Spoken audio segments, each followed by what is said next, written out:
سو یہ ویژن کی جب ہم بات کرتے ہیں، ویژن کا مطلب کیا ہے؟ Having a clear idea of what success looks like, کہ مطلب جب یہ ویژن اچیو ہو جائے گا تو اس وقت سکسیس کیسے نمودار ہوگا. بار بار ہماری سیرہ میں ہمارے پیغمبر نے ہمیں بتایا کہ وہ سکسیس کیسے ہوگا، ان کی امت میں وہ کیا کیا چیزیں آئیں گی جو کہ ہمیں ایز سکسیس نظر آئیں گی. تو ہمارے لیے بہت امپورٹنٹ ہوگا اس سیریز میں پہلے تو لیڈرشپ کی ڈیفینیشن انڈرسٹینڈ کرنا، اور پھر اس ویژن کو انڈرسٹینڈ کرنا کہ ہمارے پیغمبر نے کس ویژن کو لے کے اپنا پہلے مکہ کے 13 سال جد و جہد کے، مشقت کے، پرسیکیوشن کے 13 سال گزارے، اور پھر ہجرت کے بعد اگلے 10 سال میں کون کون سے وہ ایکشنز لیے جس سے ہمیں ہمارے دن بدن مینجمنٹ، لیڈرشپ، ڈیسیجن میکنگ اور انٹرپرینورشپ پہ بہت فائدہ ہوگا.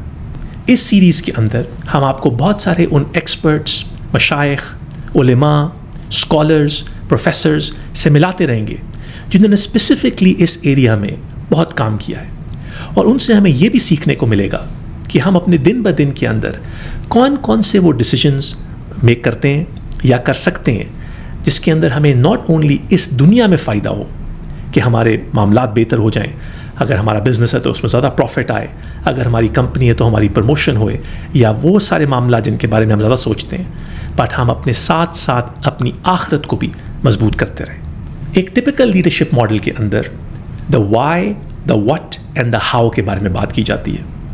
کہ اگر آپ نے یہ سمجھنا ہے کہ ایک ماڈل کیسے چلے گا تو سب سے پہلے تو آپ you must begin with the why, اس چیز کی انڈرسٹینڈنگ کہ یہ سب کچھ ہو کیوں رہا تھا. ہمارے پیغمبر جس وقت دنیا میں تشریف لائے اس وقت کیا انوائرمنٹ کریٹ ہو چکی تھی، اس کے بعد what did he face when he started his journey, جب انہوں نے اپنی دعویٰ، تبلیغ اور اسلام پھیلانے کا کام شروع کیا تو کون کون سے چیلنجز ان کے سامنے آئے. اور پھر اگلے ایپیسوڈز میں ہم کیٹیگوریکلی ان چیزوں کو کور کریں گے جو کہ کوالٹیز ہیں ہمارے پیغمبر کی جو کہ انہوں نے اپلائی کی، جیسے کہ participative leadership, servant leadership, emotional intelligence, decision making, strategic thinking, وہ بہت سارے ایٹریبیوٹس جو کہ ہمیں ان کی سیرہ میں کلیئرلی نظر آتے ہیں. اور جو ہجرہ کے 10 سال ہیں جس کو ہم پوسٹ ہجرہ ٹائم کہتے ہیں، 622 رومن کیلنڈر کے مطابق یا ہجرہ کے پہلے 10 سال، اس 10 سالوں میں کون کون سے وہ کیریکٹرسٹکس ہیں جو ہمارے پیغمبر کے ہمیں نظر آتے ہیں، اس پہ ہمیں فوکس کرنا چاہیے. سو ہم نے وائی اسٹیبلش کر لیا. ہمارے پیغمبر کا ویژن پوری کائنات میں اسلام کا اور اللہ کا میسج پھیلانا تھا. اور یہ ہمیں تب بھی یہ بات کلیئر ہوتی ہے جب ہم دیکھتے ہیں کہ بہت سارے لوگ اس وقت تک مونوتھیسٹک لوگ ہی تھے، یعنی اس حجاز کے ایریا میں اکثر یہ انٹرپریٹیشن ہوتی ہے کہ جس طرح یہ مشرکین کی دنیا تھی. ایکچولی حجاز کے ایریا میں بہت سارے مشرکین تو پائے جاتے تھے، بٹ ان کے ساتھ ساتھ یہود اور نصارہ یعنی جوز اور کرسچنز بھی اس انوائرمنٹ میں پائے جاتے تھے، جس کا مطلب یہ کہ ہمارے پیغمبر کا میسج صرف مشرکین پر فوکس نہیں تھا بلکہ یہود اور نصارہ، جوز اور کرسچنز پہ بھی فوکس تھا. یہ ویژن کو ہم بار بار ہمارے پیغمبر کی سیرت میں دیکھتے ہیں، جیسے کہ جب دستور مدینہ کی بات آتی ہے، کانسٹیٹیوشن آف مدینہ، تو کون کون سے پہلو ہمارے پیغمبر نے اس کے اندر کور کیے. جب صلح حدیبیہ کی بات آتی ہے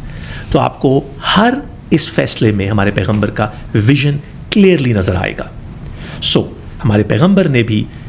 begin with the end in mind, یا ایک اسٹریٹجک تھنکنگ کو اپناتے ہوئے ناٹ اونلی مشرکین کے دل بدلے بلکہ یہود اور نصارہ کے دل بھی بدلے، جس کی ہمیں پروف یہ نظر آتا ہے کہ جب ہمارے پیغمبر نے یثرب یعنی آج کل کا مدینہ منورہ میں ہجرت کی تو غالباً 200 لوگ ان کے ساتھ آئے، اور ہسٹری کہتی ہے کہ 200 سے 300 لوگوں نے ان کا ویلکم کیا. سو یہ 400-500 لوگوں کی ایک امت اگلے 10 سال میں 1,00,000 لوگوں سے بھی آگے کیسے بڑھتی ہے. یہ کیسے ہوتا ہے کہ وہ لیڈرز جو کہ ہمارے پیغمبر نے تیار کیے وہ پوری دنیا میں پھیل کے